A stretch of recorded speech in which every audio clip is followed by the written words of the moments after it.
देखो, आज तुम लोगों को पहला दिन है ना, संस्कृत पढ़ाने जा रहे हैं। संस्कृत इस किताब का नाम है पीयूषम। क्या नाम है? पीयूषम। भाग 2। पीयूषम नवम वर्ग में भी चलता है और 10वीं वर्ग में भी है। तो 10वां में जो तुम किताब पढ़ोगी अभी, उसका नाम है पीयूषम भाग 2।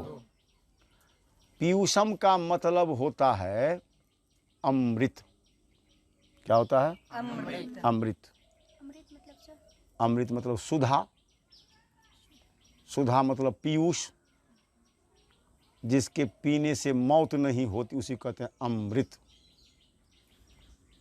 नहीं, और अमृत निकला था समुद्र से ना। तो पीयूषम भाग 2 ना। इस किताब का नाम क्या है? और पीयूषम का अर्थ क्या हुआ? अमृत। आज तुमको पहला पाठ पढ़ाने जा रहे हैं हम। कौन पाठ? पहला पाठ। ठीक है। प्रथमः पाठः। प्रथमः का मतलब होता है पहला। प्रथम का मतलब पहला। और जिस शब्द में विसर्ग लग जाता है वह पुल्लिंग हो जाता है। पुल्लिंग। तो प्रथमः शब्द अपने आप में क्या है? पुल्लिंग। पाठः, पाठ पुल्लिंग है। अब प्रथमः का मतलब हुआ पहला, अब पाठ का मतलब हुआ अध्याय। तो प्रथमः पाठ माने क्या हुआ? अध्याय ना। पाठ बना है कैसे? पठ जोर घाय। किससे बना है? इसके पहले पढ़ाए नहीं थे? तो पाठ बना है पठ जोर घाय। नहीं, पाठ कैसे बना है? अब पठ जोर घाय दोनों को मिला देंगे तो क्या होगा? कहेगा पाठ का प्रकृति प्रत्यय अलग करो। पठ जोर घाय। घाय प्रत्यय जो है वह पुल्लिंग बनाने के लिए होता है, इसलिए पाठ भी पुल्लिंग है। ठीक है ना? समझ में आ गया ना तेरा? उसके बाद है मंगलम। मंगलम का अर्थ होता है कल्याण। क्या होता है? हैं? अब मंगलम के अंत में मोहलंत है, तो जिसके अंत में मोहलंत हो वो नपुंसक हो जाता है। तो मंगलम शब्द अपने आप में क्या हुआ? नपुंसक हो गया। अब तुम लोग बताओ कि प्रथमः पाठ माने क्या हुआ? अब मंगलम मतलब? अब पीयूषम मतलब? पाठ कैसे बना है? अब पाठ में कौन प्रत्यय है? अब पाठ का प्रकृति प्रत्यय कैसे होगा? समझ में आ गया? अब इस मंगलम पाठ में 5 श्लोक हैं। कितने श्लोक हैं? 5 श्लोक हैं। श्लोक मतलब सर? मंत्र। ठीक है, 5। और ये पांचों जो श्लोक है, मंत्र जो हैं, ये उपनिषद से लिया गया है। उपनिषद से। जैसे रामायण में राम का वर्णन है, गीता में कृष्ण का वर्णन है, उसी तरह उपनिषद में आत्मा और परमात्मा का वर्णन होता है ना। उसी को उपनिषद कहते हैं। पूछेगा प्रश्न कि मंगलम पाठ में कितने श्लोक हैं? 5 श्लोक हैं। ठीक है। मंगलम पाठ में कितने श्लोक हैं? ये 5 श्लोक कहाँ से लिए गए हैं? उपनिषद से लिए गए हैं। उपनिषद किसे कहते हैं? जिसमें आत्मा ब्रह्म के बारे में वर्णन हो, उसी को हम कहते हैं कौन चीज? उपनिषद। ब्रह्म ना, ईश्वर। तो पहला जो श्लोक है यह ईशावास्योपनिषद से लिया गया है। कहाँ से लिया गया है? ठीक है, कहाँ से लिया गया है?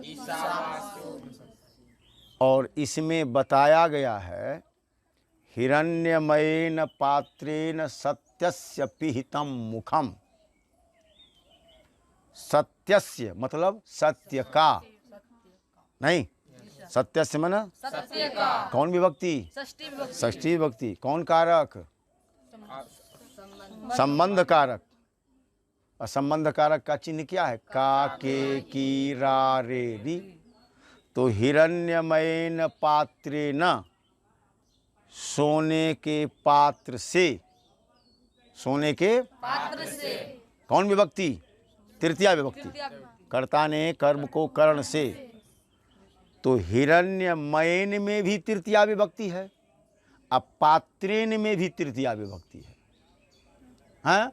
और दोनों को मिला दिए तो इसका मतलब क्या हुआ? सोने के पात्र से, पात्र मतलब बर्तन, पात्र मतलब बर्तन। हिरण्यमयेन पात्रेण, सोने के पात्र से, सत्यस्य सत्य का, सत्यस्य माने सत्य का। अपिहितम माने ढका हुआ है, मुखम मतलब मुंह, नहीं, अर्थ क्या हुआ?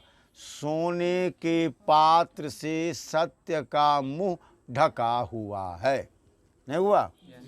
इन हुआ? क्या हुआ? सोने के पात्र से सत्य का मुंह ढका हुआ है। हो गया ना? तत्वं पूषणन अपावृणु सत्य धर्माय दृष्टये। हे सूर्य, पूषणन मतलब सूर्य, हे सूर्य उस सत्य और धर्म को दृष्टये देखने के लिए उस पात्र को अपावृणु हटा दो। अपावृणु ना हटा दीजिए, हटा दो ना, नहीं हुआ? अपावृणु ना हटा दो। असत्य धर्माय, सत्य और धर्म के लिए, चतुर्थी विभक्ति। सत्य और धर्माय दृष्टये, सत्य और धर्म को देखने के लिए ना, उस बर्तन को क्या करो? उस पात्र को क्या करो? हटा दो। समझ में आ गया? सत्य के सोने के पात्र से सत्य का मुंह ढका हुआ है ना, इसलिए हे सूर्य सत्य और धर्म को देखने के लिए उस पात्र को हटा दो। समझ में आ गया कि नहीं? लिख दोगे? पूछेगा कि हिरण्यमयेन पात्रेण, ये श्लोक किस पाठ का है? किस पाठ का है? मंगलम पाठ का। किस पाठ का है? और ये श्लोक कहाँ से लिया गया है? कौन सा उपनिषद से? ईशावास्योपनिषद से लिया गया है ना। समझ में आ गया ना? अर्थ इसका क्या हुआ कि सोने के पात्र से सत्य का मुंह ढका। हे सूर्य सत्य और धर्म को देखने के लिए उस पात्र को लिख दोगे? अगर ये पूछेगा कि हिरण्यमयेन में कौन विभक्ति?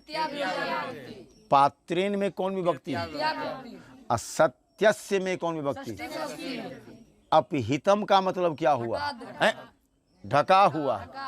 हाँ, अमुखम मन मुंह ना, अपावृणु मन हटा दो। अपावृणु मन हटा दो। हो गया। आगे बढ़े। दूसरा श्लोक है। दूसरा श्लोक जो है यह काठोपनिषद से लिया गया है। कहाँ से लिया गया है? ये सब उपनिषद का नाम है ना। किसका नाम है? हाँ, होता है ना, देवी भागवत, गरुड़ पुराण, विष्णु पुराण, नहीं होता है? माघ पुराण, वैशाख पुराण, सबका नाम अलग अलग होता है, हैं? भागवत पुराण होता है ना।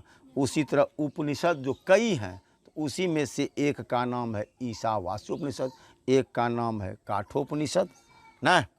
तो ये दूसरा श्लोक जो है यह कहाँ से लिया गया है? काठोपनिषद से। कहाँ से लिया गया है? और इस श्लोक में आत्मा के बारे में बताया गया है। किसके बारे में? आत्मा के बारे में बताया गया है। आत्मा के बारे में यह बताया गया है कि अनोह अनियान महतो महीयान।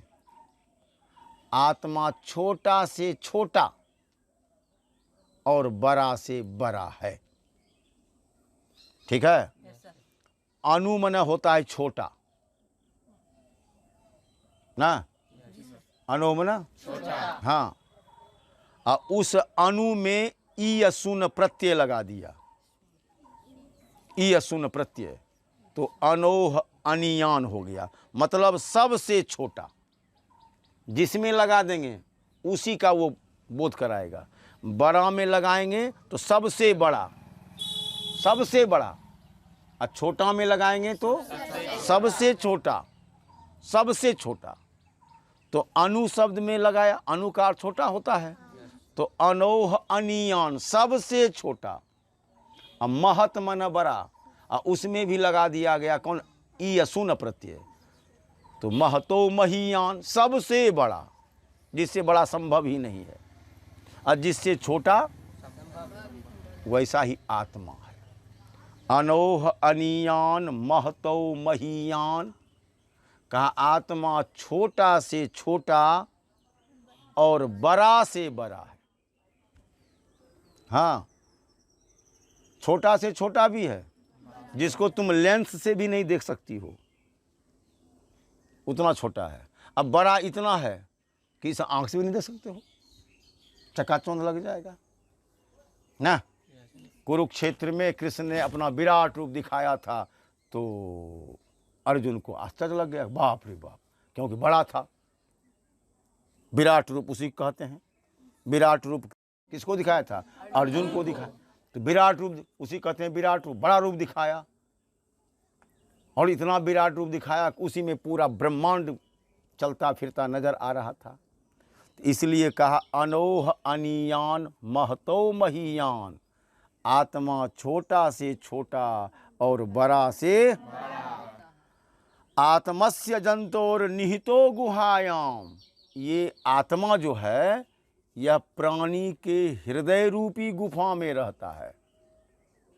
जंतु मन प्राणी, प्राणी मतलब जिसमें प्राण है। जैसे किताब में प्राण है तो यह नहीं, प्राणी नहीं कहलाएगा। जिसमें प्राण है, जो चलता है फिरता है बोलता है, उसका प्राण उसमें है, तो उसमें भी आत्मा है ना। कहा आत्मा छोटा से छोटा और बड़ा से बड़ा है।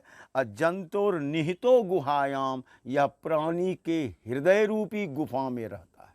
कहाँ रहता है? मनुष्य नहीं, क्योंकि मनुष्य में ही सिर्फ प्राण है। क्यों जानवर में प्राण नहीं है? उसमें भी तो है।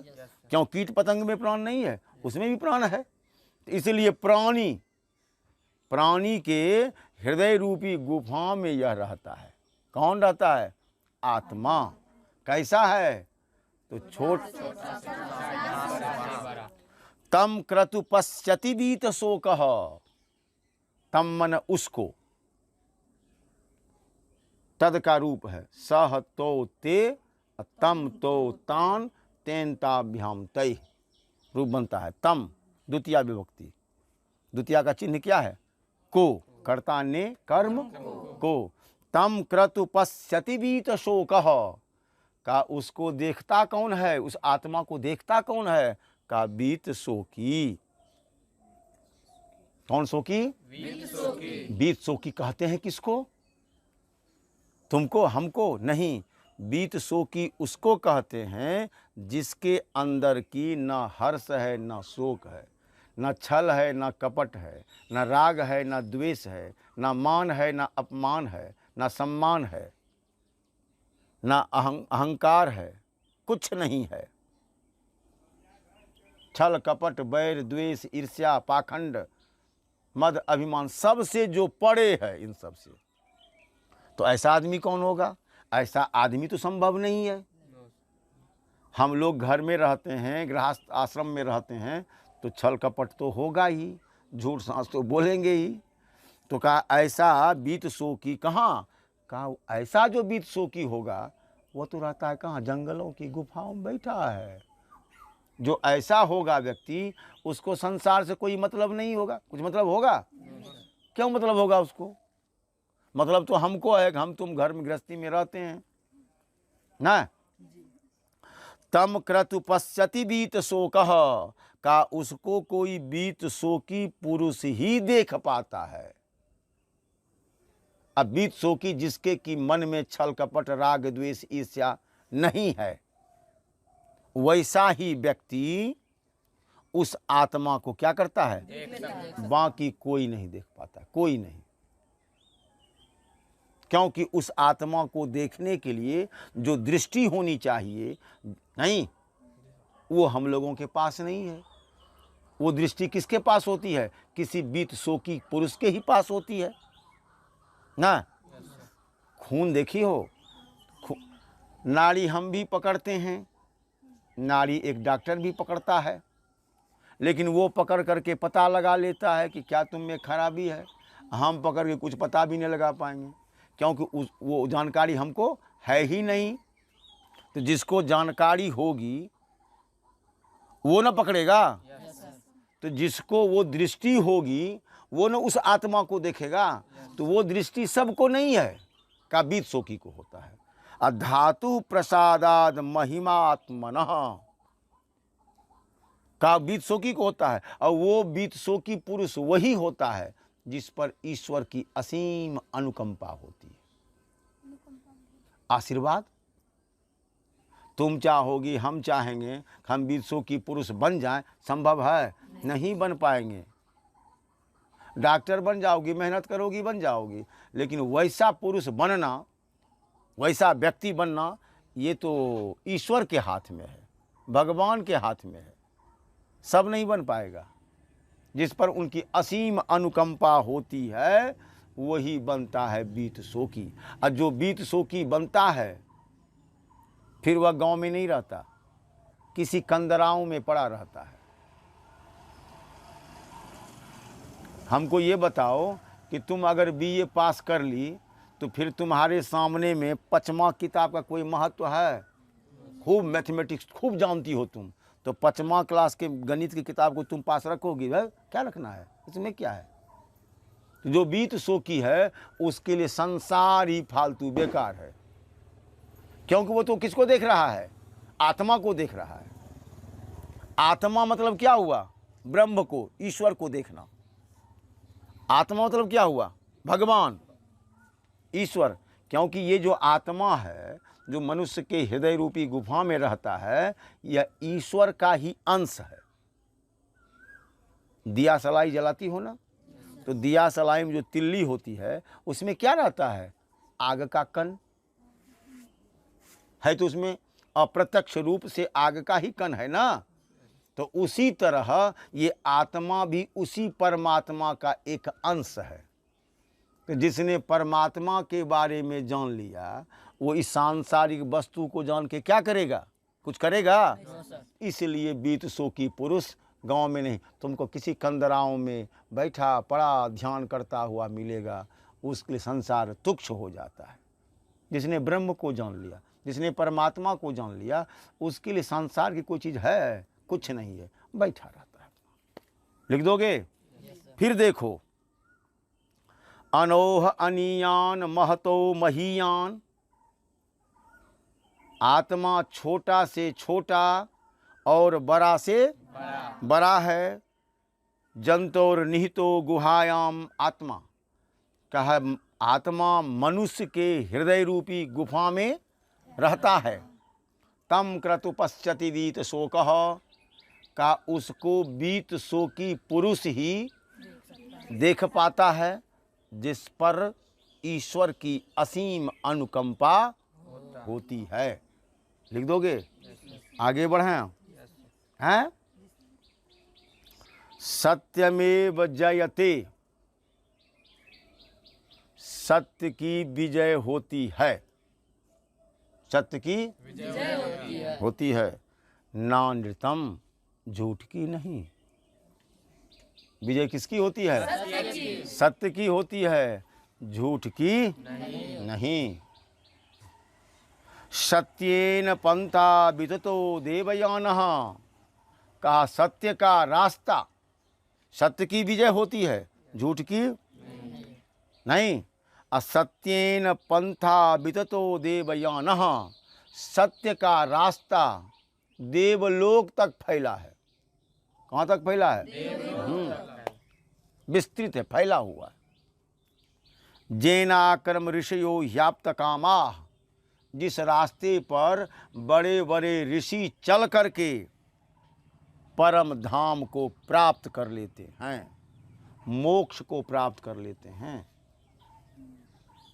क्योंकि सत्य ही वहाँ तक पहुँचाने वाला होता है।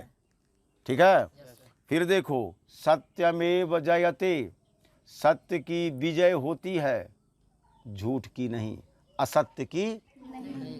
सत्य का रास्ता बिल्कुल देवलोक तक फैला हुआ होता है, खुला, विस्तृत, फैला।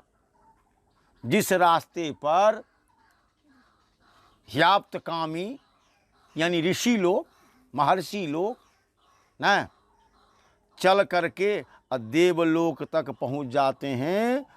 सत्यस्य परम निधानम, जो परम निधान है, कौन? भगवान, जो बना, संसार को बनाने वाले हैं, परम निधान।